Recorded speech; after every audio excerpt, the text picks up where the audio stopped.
Le collectif 17h25, donc c'est 5 maisons d'opéra.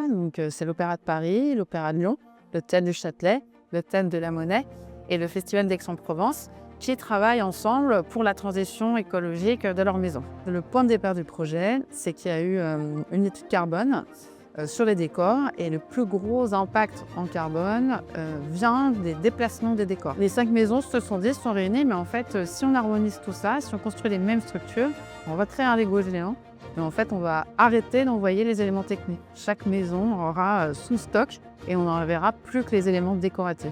C'est la première fois qu'existe un regroupement de différentes maisons d'opéra qui ont la volonté de travailler ensemble. Nous sommes actuellement derrière les châssis du décor d'Hamlet. Ce qu'on peut voir, c'est qu'on a les châssis. On a une petite particularité sur ces châssis, c'est qu'on utilise une structure qui s'appelle une structure mode 200, qui est une structure que l'on peut réemployer. Cette structure est donc une structure en acier. On peut moduler cette structure un petit peu comme on veut sur un module de 20 cm de haut. Cette structure est très modulable et permet de s'adapter à un décor, quelles que soient ses dimensions. L'idée est que le mode 200 s'adapte au projet artistique et ce n'est pas le projet artistique qui s'adapte au mode 200 et à la structure qu'on standardise. Ça nous permet d'avoir des décors très variés malgré l'utilisation d'une structure standard.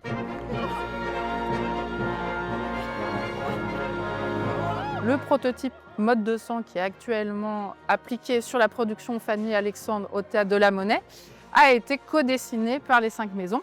Les évolutions se feront aussi de manière collaborative et collective au sein du collectif 17h25.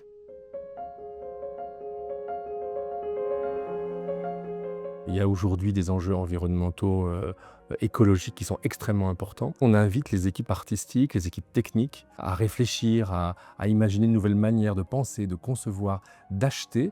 On part de quelque chose et on va travailler en mettant une intelligence collective en place. Là, on a vraiment pu développer une vraie collaboration et accepter de revoir un peu nos process de fabrication, de conception et de se dire voilà, on partage la donnée.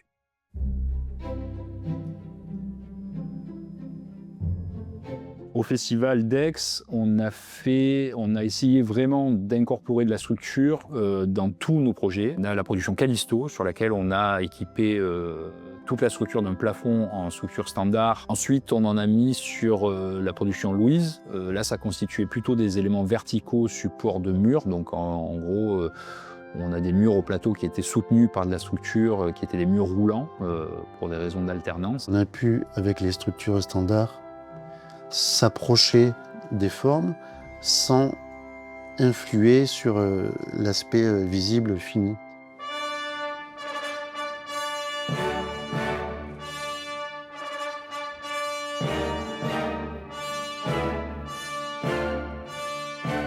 Dans Genolégine, on a des structures standards qui ont été développées en interne à l'Opéra de Paris. L'objectif était vraiment d'avoir une structure modulable. On est toujours amené à mettre quelques structures dédiées. Donc là, sur le décor de Genolégine, on voit en rouge tout ce qui était en module 200. Et tout ce qui est dans une autre couleur, ça sera des châssis en bois ou des structures vraiment spécifiques. Donc par exemple, ici, pour tout ce qui est accessorisation, moyen de levage, on a créé des structures qui seront vraiment propres à cette production.